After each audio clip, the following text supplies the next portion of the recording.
defined by law. So the Nurse Practice Act is the law by which nurses practice. It is the law or the statute. It's our legal standards. But our Florida Board of Nursing is the administrative portion that, for example, you cannot practice nursing until you have passed your NCLEX and paid for your license, etc. So they are the administrative part. They enforce it. Our legislators come up with these statutes. So if they're going to change the statute or come up with a new statute, for example, a statute is the Good Samaritan Act. That's a statute. HIPAA is a statute. The Nurse Practice Act is a statute. All right, so state legislators are responsible for which? Care plans, enactment of the Nurse Practice Act, accrediting educational programs, or certification of specialties of nursing. Barbara was the first one to answer correctly. Good. All right, so our state legislators come up, they're the ones that form the law. They vote on the law, and who enforces the law administratively? Our Florida Board of Nursing.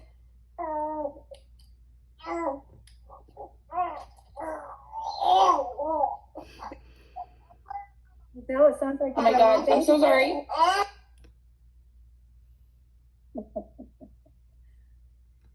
All right. Which one of these is responsible for ensuring that registered nurses are minimally qualified to practice nursing? Sigma Theta Tau International, our State Board of Nursing, the American Nurses Association, or the NLN? Good. So State Board of Nursing, I think I just said that.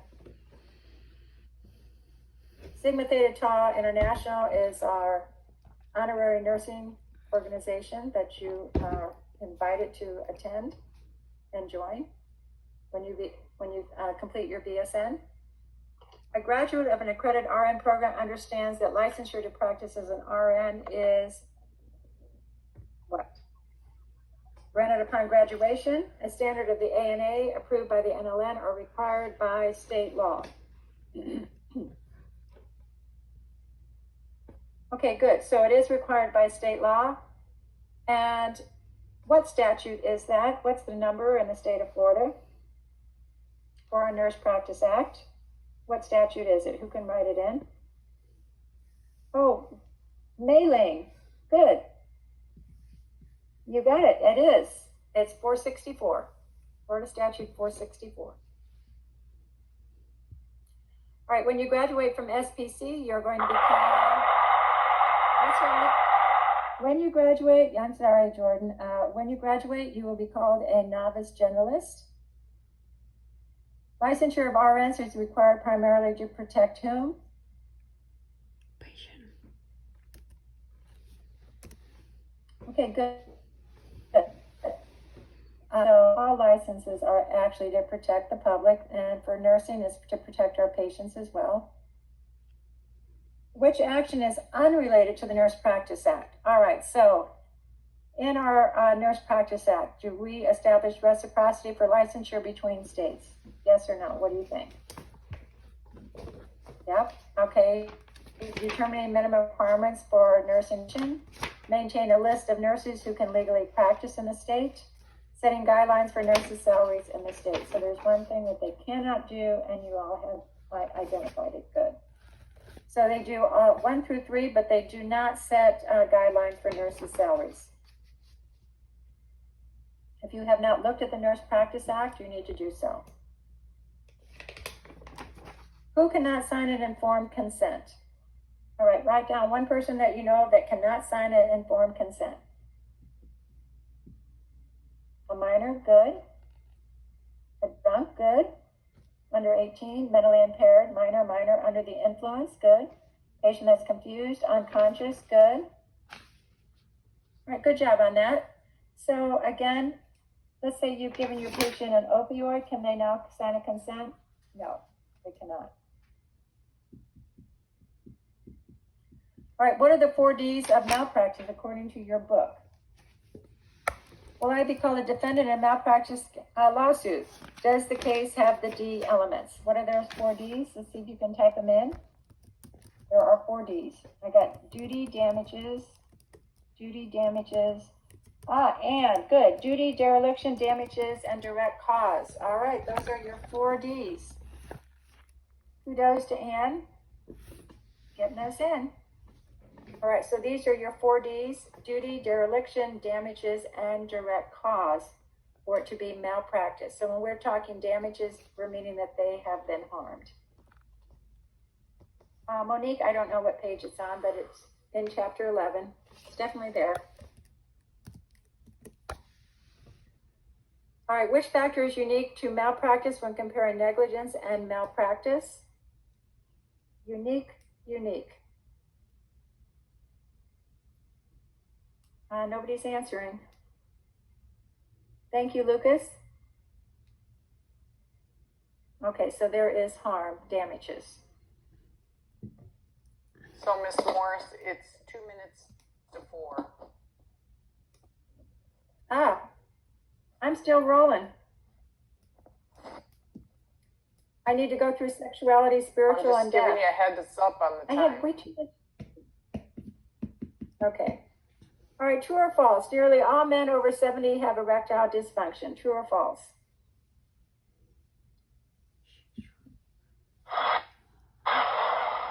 All right, okay, good. So we see medications, some medications will increase sexual desire and some will decrease sexual desire, such as your alcohol, your anti-anxiety, your antihistamines, etc.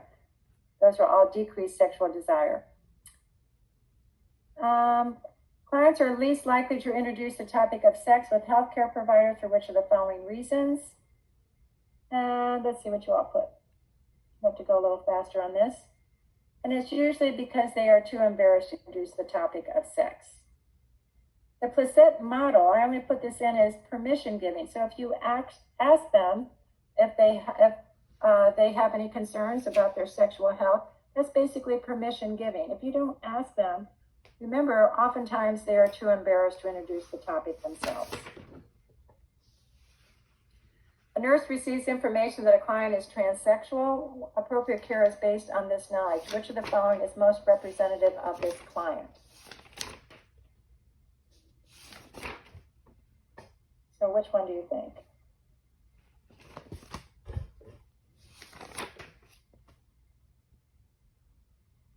Okay, so I'm getting a lot of 2s on that one.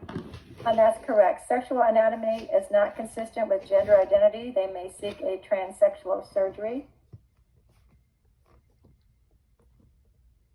All right, we're going to do some matching. Religion and sacred book. So Muslim is which one? 1, 2, 3, or 4? What book do they read? Okay, good. So it's coming through as the Quran. All right, the next one, Christian.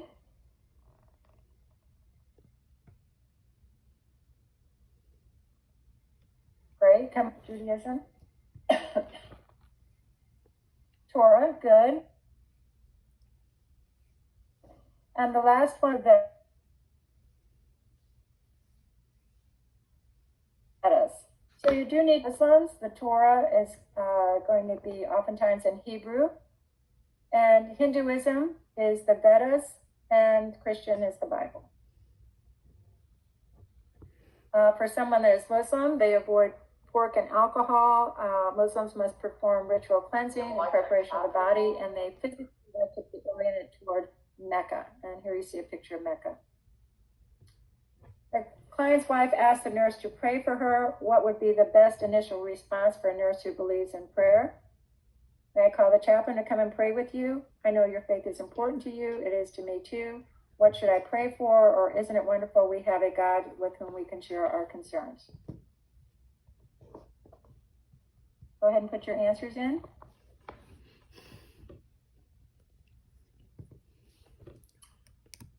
Well, actually, that's what should I pray for? So asking what should I pray for is also somewhat of an assessment as well. And remember, this is a nurse who believes in prayer. So you can pray with your clients or with your patients and identify, well, what is it that we should pray for? Stoicism, denial of grief, how a family mourns and copes with death is affected by what? Kubler-Ross, culture, developmental level, or prior experience. Well, we all have a culture. We all experience and grief in different ways. We all have different expressions of grief that are involved with our culture.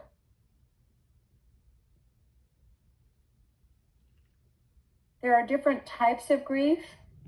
So if you experience grief before an actual loss occurs, we call that what type of grief? Anticipatory. Good. Person is not able to progress through the normal stages of grief, distressing symptoms lasting over 6 months. It's also called what? Complicated. Good. Any loss that is not validated or recognized is called disenfranchised. So complicated or unresolved grief. And then I threw in developmental loss because that was a question. I saw it somewhere that you all had questions. What do we mean by developmental loss? So when your your children go off to school, or retirement is a developmental loss, death of your parents, children going off to college, all of those things are considered developmental loss. What is true about grief? Grief always immediately follows up after a loss. Support for a grieving client includes close communication. Recurring wave-like feelings of sadness and loss are common feelings in a client who is grieving. It's normal for grief to be. Oh, good. So you guys all selected number 3.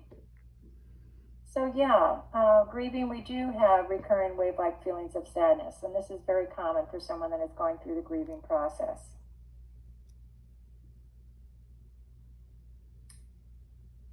All right, Kubler-Ross identified 5 stages of grief. And the first stage is what?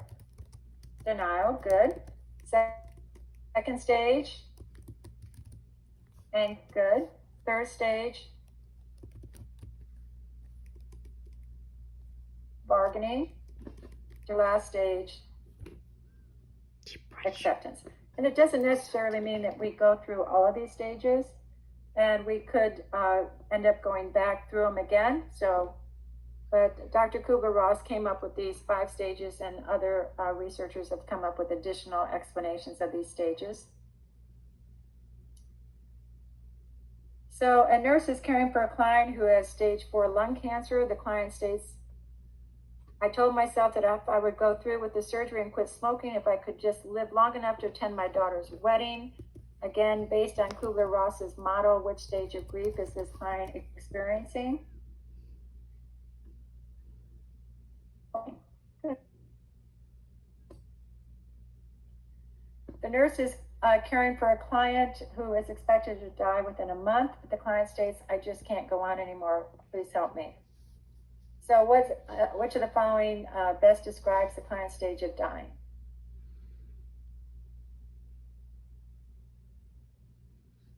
Heather, good. You're very quick to respond on that one, and that would be depression.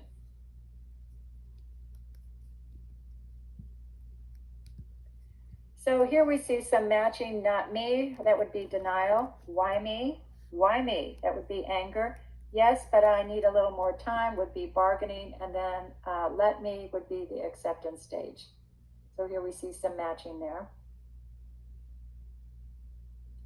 All right, so the rest of my questions are oxygenation, but Dr. Pryby covered oxygenation. I don't mind recovering oxygenation if you all want to, but I just want you to know that for the first hour I covered everything but oxygenation.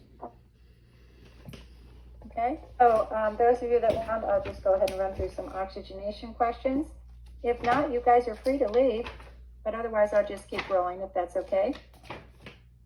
Okay. So I was right on target for my 1 hour. So I'll just run through. Just Ms. thank Muser, you. did you say something to me?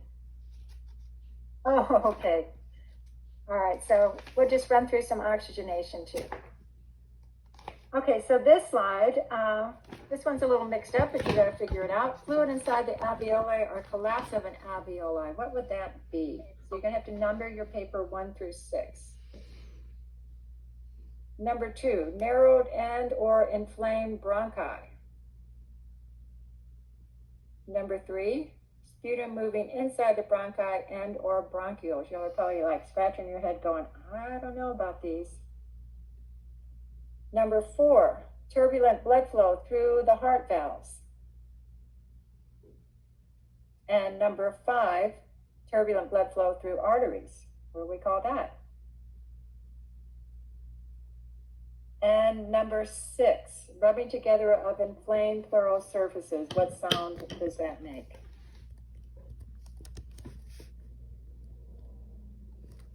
All right, so think, what kind of lung sounds are we talking about? 1 through 6. You guys ready? Okay, so 1, I should have crackles, correct? Good. All right, what did you put for number 2? Narrowed or inflamed bronchi. What kind of sound would we hear? What kind of sound? You're listening to a person's chest? Okay, I've got some wheezes coming through. That is correct. Wheezing. Good. Narrowed or inflamed bronchi. All right, next one. Number 3, sputum moving inside the bronchi and or bronchioles.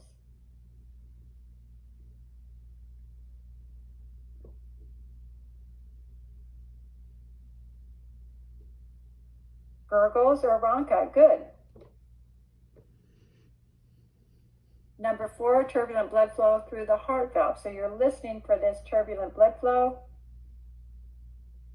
Courtney, first one to answer. Good job, Courtney. Number 5, turbulent blood flow through arteries. Through it. Good. Who was the first one there? Jennifer. Okay, nice. And number 6, rubbing together of inflamed pleural surfaces. Friction rub. And that is Alexandra. Thank you, Alexandra. Okay, good. So if you didn't get those, let me just back up a minute. Make sure you know these definitions. For crackles, wheezes, bronchi, which are gurgles, murmur, through it, and friction rub. Okay? What is the correct order of the methods used in physical examination of the heart and lungs? What is the first thing that you're supposed to do? Put them in order, please. Oh, good. First thing, very first thing you're going to do is inspect. What's the second thing you're going to do? Jason, good. Palpate. What's the third? Percuss. Lucas, good. Wait a minute. Karis, inspect, palpate, percuss, auscultate. Karis, you got them all in order. Great. Jackie, you also do. All right, good. So you want to make sure that when you're doing your head to toe, first thing you want to do is do your inspection on that thorax. All right, don't pick up that stethoscope and start auscultating. You've got to do that last. So you're going to inspect, palpate, percuss. Again, as level 1 students, you're not required to percuss. And the very last is to auscultate. Unless you're doing the abdomen. Jordan, what's the order? I saw that yawn. Okay. You can't yawn in front of me. I have to call on you. All right. All right, now let's review the location of cardiac sounds. Second intercostal space on the right is what area? You're auscultating aortic. Good, good, good. Second intercostal space on the left is what? Pulmonic. Good. Third intercostal. Herb's point, apostrophe S, capital ERB, apostrophe S, Herb's point, good. Again, that's not a requirement when you're doing your head to toe, but keep in mind that is where murmurs radiate. And oops, LOL, okay. All right, fourth intercostal space, close to the sternum, and some books will say fifth intercostal space, close to the sternum, good. Tricuspid, good. And then fifth, left intercostal base of the midclavicular line. We've got our clavicle, midclavicular line, right? And it should be closer to the sternum, but we just say midclavicular line. Someone that has an enlarged heart, that area is going to be lateral to the midclavicular line, or also in children will be lateral to the midclavicular line. Okay, good. So everybody seems to understand that one. If you don't, make sure you know your locations for your heart sounds. All right, what is heard loudest in the apical area? Is it S1 or S2? Remember, the apical area is fifth intercostal space. There's the midclavicular line. So it's axial to the midclavicular line, but we'll just say midclavicular line. So what's louder here, S1 or S2? Oh, good. Everybody's coming through with S1. Excellent. So S1 is loudest here. S2 is going to be loudest here. All right, S2 is the closure of which valves, and S1 is the closure of which valves. So here you see the valves. You see your mitral valve, also referred to as the bicuspid, and your tricuspid valve, also referred to as the tricuspid. And these two are called the AV valves. And then here are semilunar valves, the aortic valve and the pulmonic valve. So the left side of the heart, the aortic valve and the mitral valve are on the left side, and the tricuspid and pulmonary are on the right side. The left side of the heart beats slightly ahead of the right side of the heart. So in making S1 the closure of two valves would be your mitral and your tricuspid. And because the left side is slightly ahead, I call it the M1T1, mitral tricuspid. So you'll hear, and your second sound is going to be the closure of your aortic and your pulmonic valve. Second sound, S2. S1 is lub, S2 is dub, but you're not going to say lub dub anymore. You're going to say sound 1, sound 2, or S1, S2. So when you listen to the heart, you hear this. And if you're listening at the apex, it sounds like this. You hear how that S1 is louder? And if you're listening at the base of the heart, it sounds like this. And you can listen to yourself. All right, so let's look at our questions. S1 is the closure of which valves? Go ahead and put them down. S1 is M1T1, mitral tricuspid. So try to keep in mind the left side is slightly ahead of the right, so we're always going to say mitral tricuspid or M1T1. M1T1. It's not tricuspid mitral, it's mitral tricuspid. They don't beat exactly the same. The left is slightly ahead, so M1T1. Mitral tricuspid. Good. Good. All right, and then S2 is the closure of which valves? Remember, the left side slightly ahead of the right, so good. Aortic, pulmonic, good, Troy, and. So A2, P2, A2, P2, aortic, pulmonic, A2, P2. All right, good. So mitral and tricuspid make up your sound 1, and aortic and pulmonic make up the sound 2.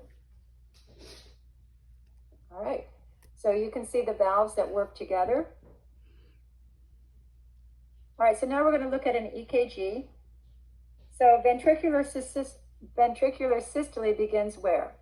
So we have S1, which is lub, and S2 occurs here, which is dub. So we're looking at an EKG, and we have a P wave. So this is the atria contracting. Starts in the SA node, the sinus atrial node. And then here we see the ventricles contracting, and the T wave is the ventricles repolarizing and resting and filling. So ventricular systole, what occurs during ventricular systole? The heart's going to contract. So ventricular systole begins where? S1 or S2? What do you think? S1. Janie, Janie, Janae. Janae, thank you, Janae. All right, Tam, good. Adriana, good. Tara, good. All right, so good. So ventricular systole begins with S1. And ventricular diastole is going to begin with S2. All right, so ventricular systole is the filling, the heart contracts, and ventricular systole, the heart contracts, and diastole, the ventricles fill. And we're only talking ventricles because the ventricles do most of the work. We have an atrial kick, but the ventricles have the larger muscle and do most of the pumping action. So we're just ignoring the atrium for now. We're talking ventricular. Okay, next question. How much longer normally is the diastolic phase as compared to the systolic phase? What do you think? How much longer? Everybody's kind of stumped on that one. All right, let me help you out. It's about 2 times as long. So contraction happens very quickly and then filling. So diastolic lasts much longer. So you hear this, fill, fill, fill. Diastole is filling. So it takes longer to fill than it does to contract. All right, do S3 or S4 occur in systole or diastole? You've got a choice, systole or diastole. Where are those sound 3 and 4? When do they occur? Diastole, good. Lucas came through first with diastole, and that is correct. So if we were to put those sounds in, so S3 is going to occur in diastole, and so is S4. So if someone has an S3, if they're in heart failure, if they have fluid overload, you're going to hear that S3, and it's going to sound like this.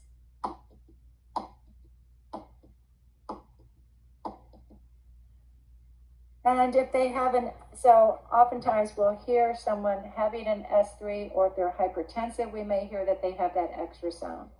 The S4 is more of an atrial sound, more of an overfilling of the atrium. 1, 2. And S3 is, S4 is 1, 2, for 1, 2, for 1, 2. And there are a number of sites that you can listen to heart sounds, get a really good stethoscope, and really train your